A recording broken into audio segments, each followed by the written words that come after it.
O Grande Conflito, capítulo 27. O reavivamento.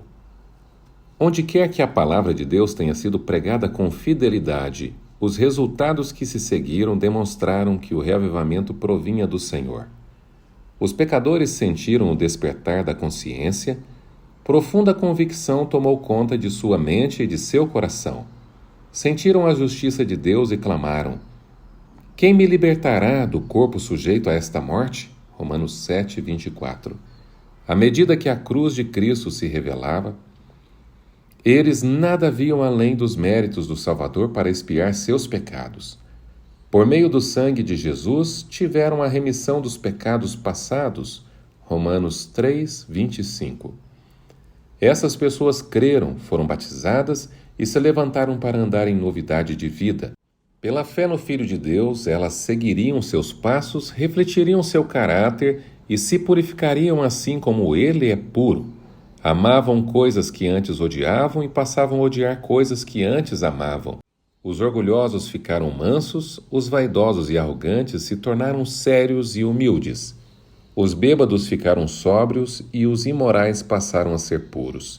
Os cristãos não buscavam o adorno exterior dos cabelos trançados e jóias de ouro ou roupas finas, mas a beleza demonstrada num espírito dócil e tranquilo, o que é de grande valor para Deus. 1 Pedro capítulo 3, versos 3 e 4.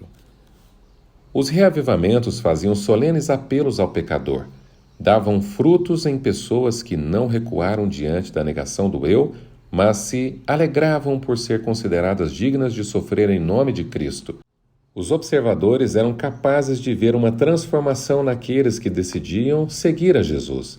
Resultados como esses costumavam suceder períodos de despertamento religioso. Muitos reavivamentos modernos são bem diferentes desses. É verdade que várias pessoas alegam estar convertidas e grande número entra para as igrejas. No entanto, as consequências não dão apoio às crenças de que houve crescimento na vida espiritual real daqueles que aceitaram.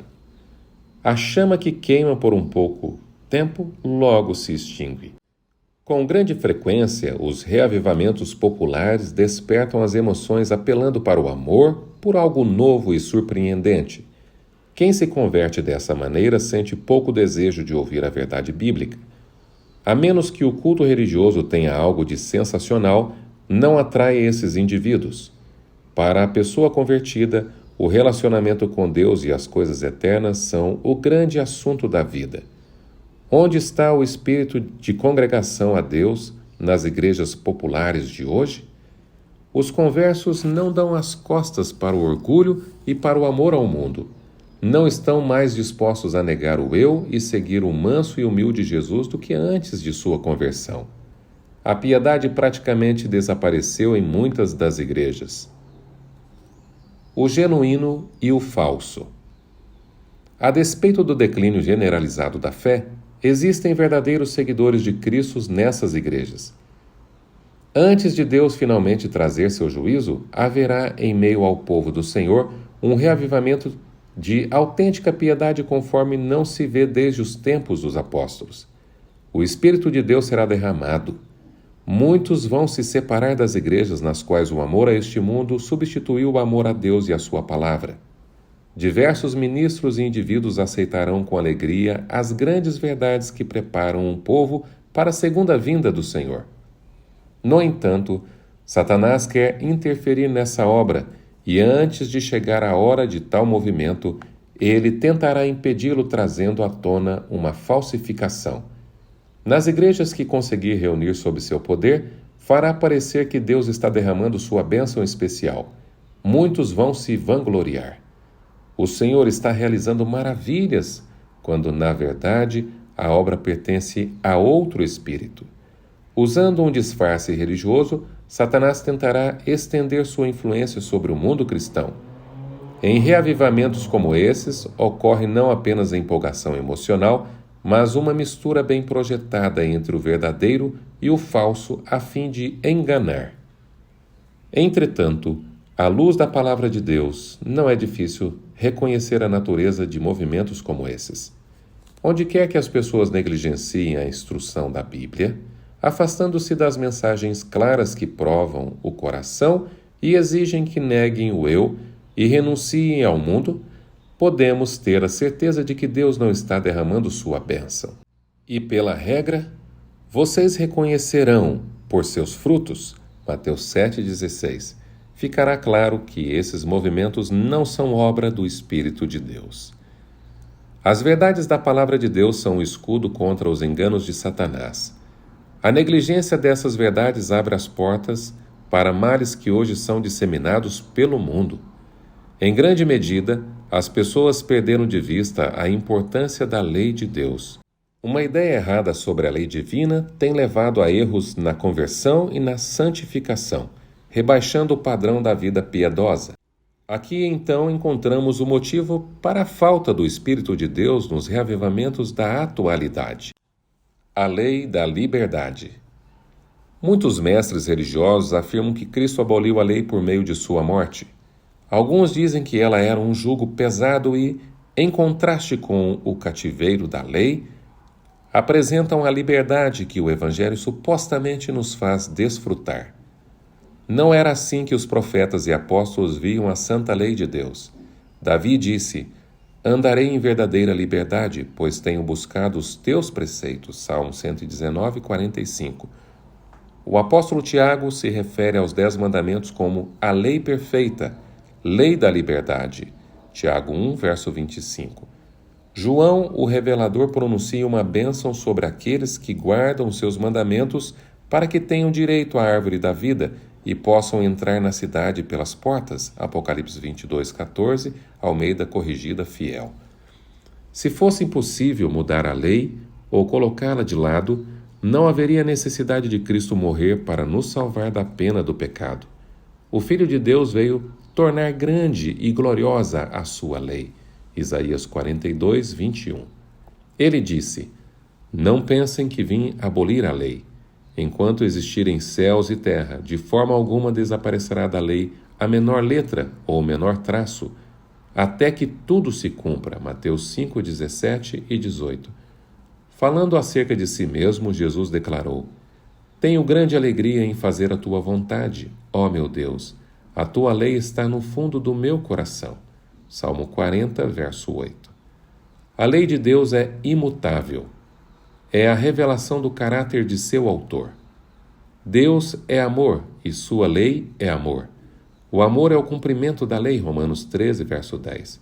O salmista diz: "A tua lei é a verdade. Todos os teus mandamentos são justos." Salmo 119, 142 e 172.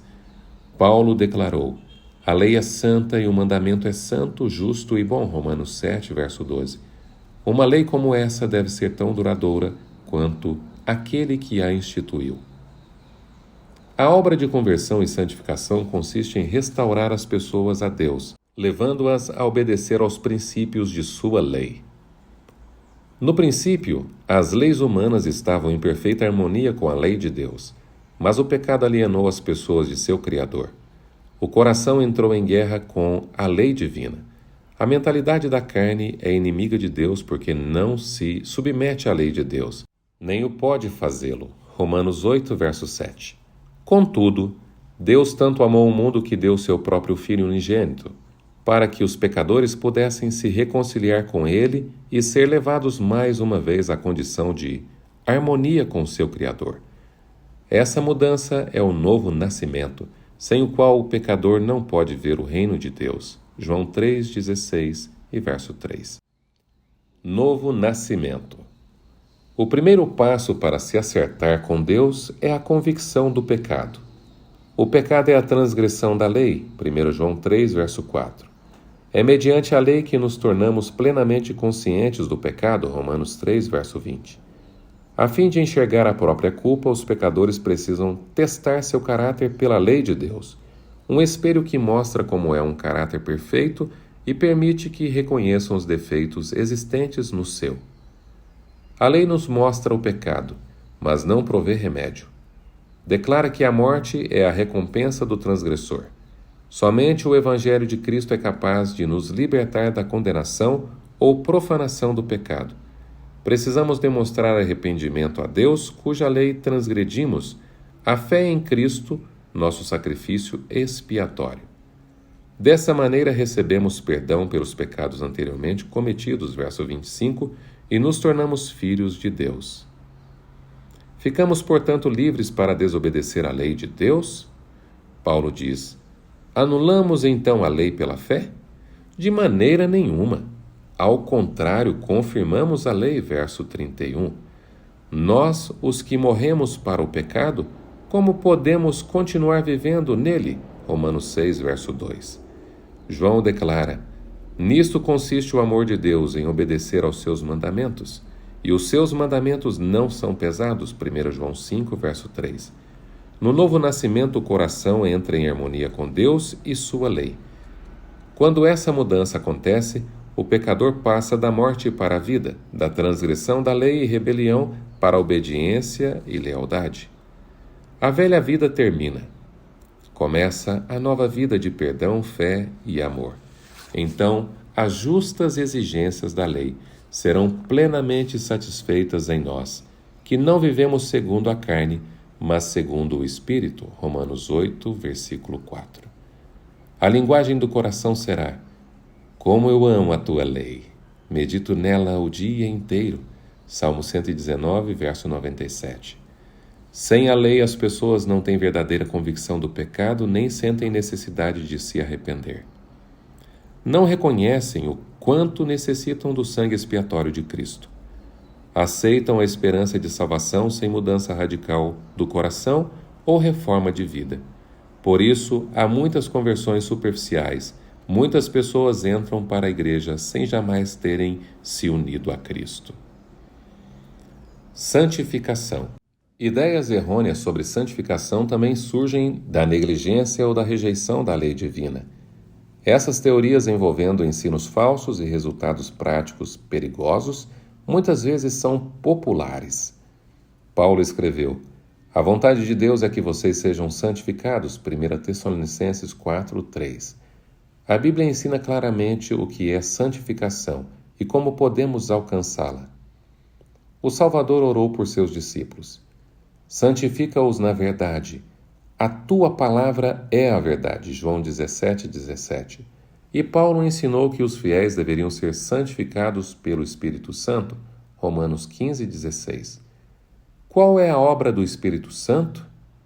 Jesus disse aos discípulos: quando o Espírito da verdade vier, ele os guiará a toda a verdade. João 16, 13. E o salmista declara: a tua lei é a verdade. Salmo 119, 142.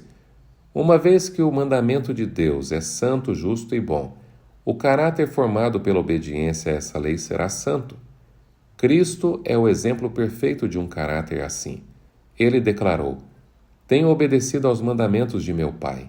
Sempre faço o que lhe agrada. João 15, 10, 8, 29. Os seguidores de Cristo devem se tornar semelhantes a Ele. Pela graça de Deus, formar um caráter em harmonia com os princípios de sua santa lei. Essa é a santificação bíblica. Somente pela fé. Só temos condições de realizar essa obra pela fé em Cristo, pelo poder do Espírito de Deus que vive dentro de nós. Os cristãos sentem o pecado tentá-los, mas estão em constante batalha contra ele. Necessitam do auxílio de Cristo para fazer isso. A fraqueza humana se une à força divina e a fé exclama: graças a Deus, que nos dá a vitória por meio de nosso Senhor Jesus Cristo. 1 Coríntios 15, 57. A obra de santificação é progressiva. Quando o pecador encontra paz com Deus na conversão, a vida cristã acabou de começar. Ele então deve prosseguir até a perfeição. Hebreus 6, verso 1. Crescer até que todos cheguemos à medida da estatura completa de Cristo. Efésios 4, 13. Prossigo para o alvo, a fim de ganhar o prêmio do chamado celestial de Deus em Cristo Jesus. Filipenses 3, verso 14. Aqueles que vivenciam a santificação bíblica são humildes, reconhecem o quanto são indignos em contraste com a pureza e a perfeição de Deus. O profeta Daniel foi um exemplo de verdadeira santificação. Em vez de alegar ser puro e santo, esse honrado homem de Deus se identificou com a situação realmente pecadora de Israel, enquanto suplicava diante do Senhor por seu povo. Daniel 9, 15, 18 e 20. Aqueles que andam à sombra da cruz do Calvário não se exaltarão nem farão declarações arrogantes de que estão livres do pecado. Sentem que foi seu pecado que causou a agonia que quebrantou o coração do Filho de Deus, e esse pensamento os leva à humildade profunda. Aqueles que vivem mais perto de Jesus compreendem com maior clareza o quanto a humanidade é frágil e pecadora, e que a única esperança está nos méritos de um Salvador crucificado e ressurreto. A santificação que agora ganha notoriedade no mundo religioso tem um espírito de exaltação pessoal e desconsideração pela lei de Deus que a identifica como alheia à Bíblia. Aqueles que a ensinam alegam que a santificação acontece instantaneamente e, dessa maneira, por meio da fé somente, eles atingem santidade perfeita. Apenas creia, dizem eles, e a bênção será sua. Nenhum esforço adicional é exigido do recebedor. Ao mesmo tempo, negam a autoridade da lei de Deus, alegando que estão liberados de qualquer obrigação de guardar os mandamentos. É possível ser santo sem entrar em harmonia com os princípios que exprimem a natureza e a vontade do Senhor? A palavra de Deus testifica contra essa armadilha doutrinária de uma fé sem obras. Não é a fé que reivindica o favor de Deus sem cumprir as condições por meio dos quais ele concede misericórdia. É presunção. Tiago 2, 14 a 24.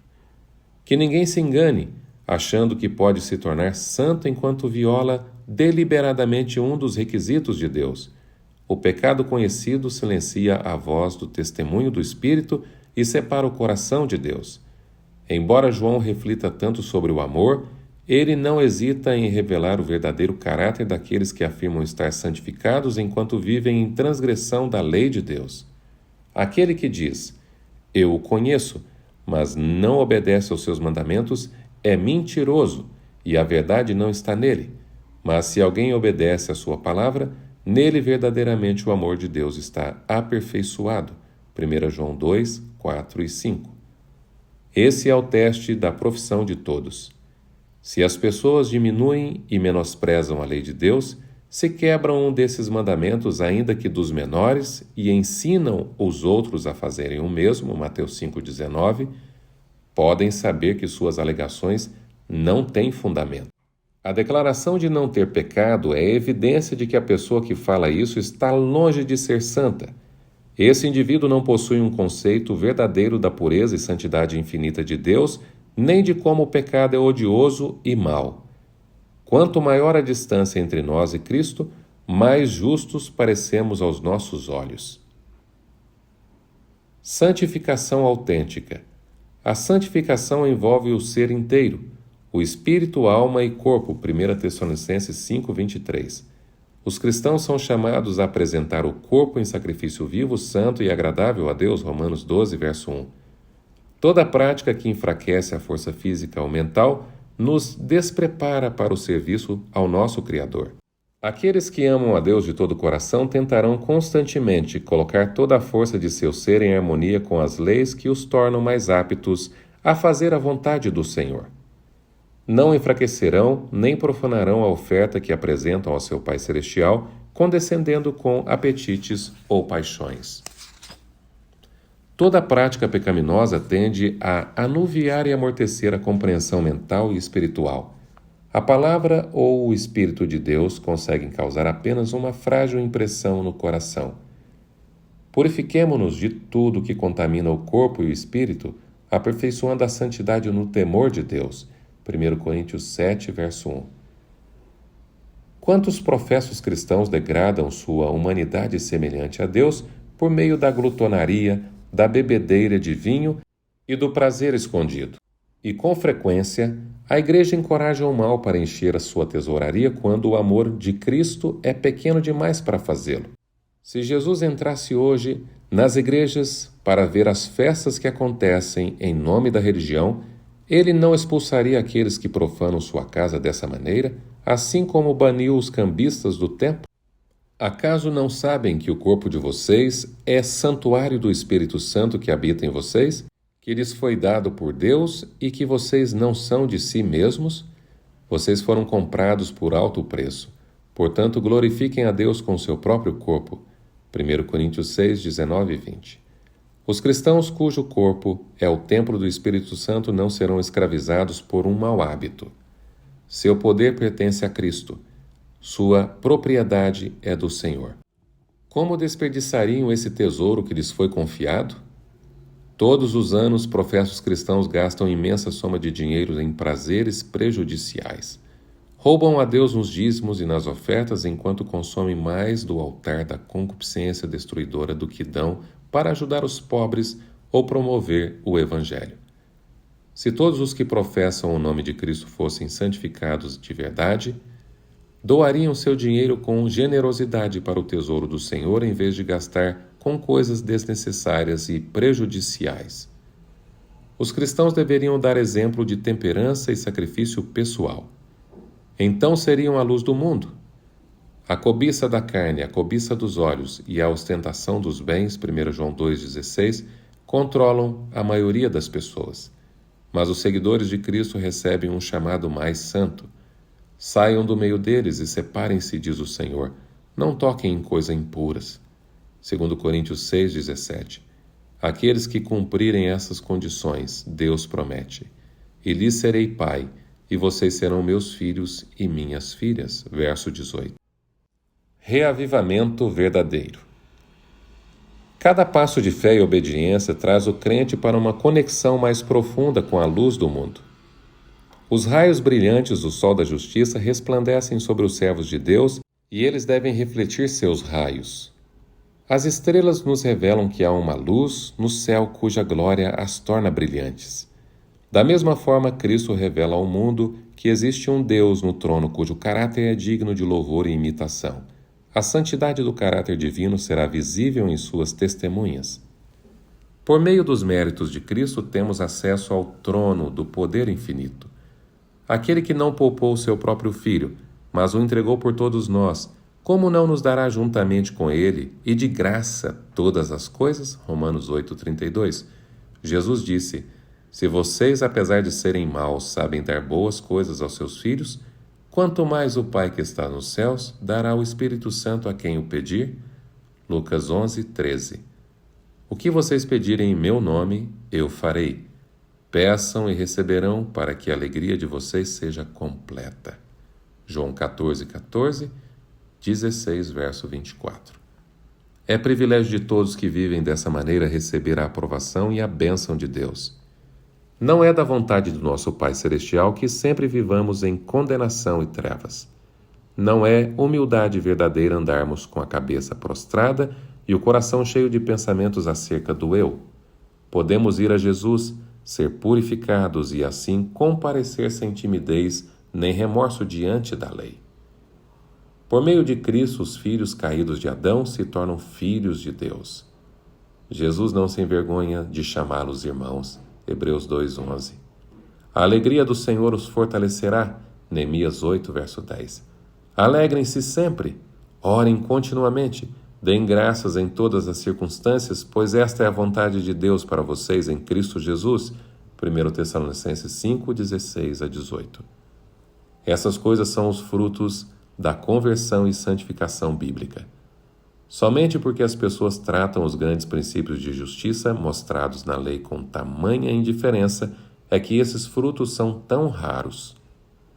É por isso que vemos tão pouco da obra profunda e duradoura do Espírito que costumava acompanhar os reavivamentos.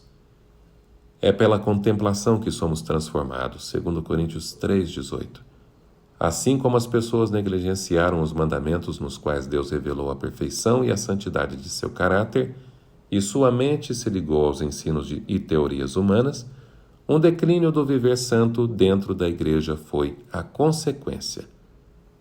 Somente quando a lei de Deus for restaurada à sua posição do direito, um reavivamento de fé e espiritualidade autênticas poderá acontecer no meio daqueles que dizem pertencer a seu povo. O fim do capítulo 27 do Grande Conflito.